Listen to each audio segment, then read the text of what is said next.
అభయ భవిత ద్వారా అందించే ఈ భద్రతా చిట్కాలు మీకోసమే. నచ్చితే లైక్ చేయండి, షేర్ చేయండి. ఓకేనా?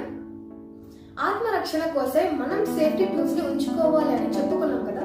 ఇప్పుడు వాటి గురించి ఇంకొంచెం బ్రీఫ్ గా ఈ వీడియోలో చెప్తాను.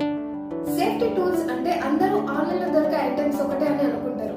అలాంటివన్నీ ఎలా కొంటాం? అందరికి డబ్బులు ఉండాలి కదా. అంటే అవన్నీ అవసరం లేదు. మనం ఇంట్లో ప్రతిరోజు వాడుకునే ఎన్నో వస్తువులను మనతో ఉంచుకుంటే భద్రత మనతో ఉన్నట్లే. అవి ఏమిటో తెలుసా? Pins, pens, pencils, safety pins, chilli powder, pepper spray, చిన్న బ్లేడ్స్, స్కేల్స్, నైఫ్, ఇంకా షార్ప్ గా ఉండే చిన్న చిన్న ఐటమ్స్ వేటినైనా క్యారీ చేయవచ్చు. ఇవే కాకుండా ఎక్కువగా అందుబాటులో